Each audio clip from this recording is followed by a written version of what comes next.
Hey guys, let's talk about triggers. Triggers are something that set us in motion to do something. And when it comes to dieting, we can have a lot of trigger emotions, trigger foods, trigger environments.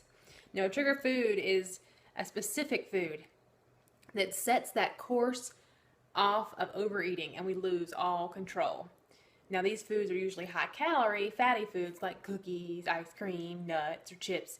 And like yesterday, I went to go throw that bag of tortilla chips in the trash can for Toss It Tuesday, and I put my hand in the bag and I started to eat the bag clean until it was gone. But I didn't. I decided to pour it out in the trash so I couldn't go back for it.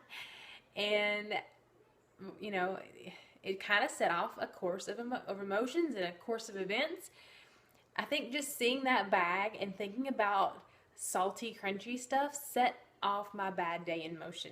I decided to eat a hot dog for lunch instead of something healthier, even though it was a nitrate free organic hot dog, it's still a hot dog. It's not the best for you. And then there are trigger feelings. Trigger feelings are an emotion. It could be good or bad that sets us off into overeating.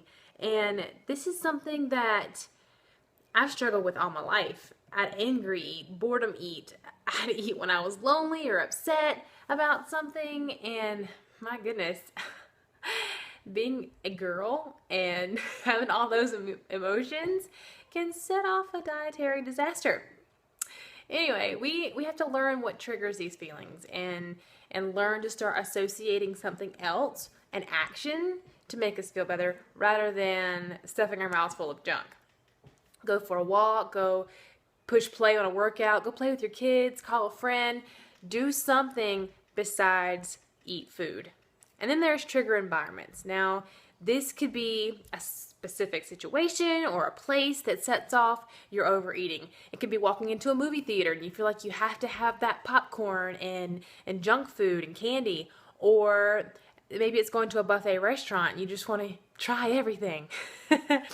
Or maybe you're going to a sporting event, parties, maybe going to your mama's house where she has all the good stuff or the bad stuff. But as with trigger foods, avoidance is going to be the most effective thing. But we have to have a social life, so it's good to have a plan. And I know some are actually always suggest using a point system to rate those favorite indulgences when we're out on a scale of 1 to 10, and then choose a 9 or a 10 to stay on track, but only 1 or 2.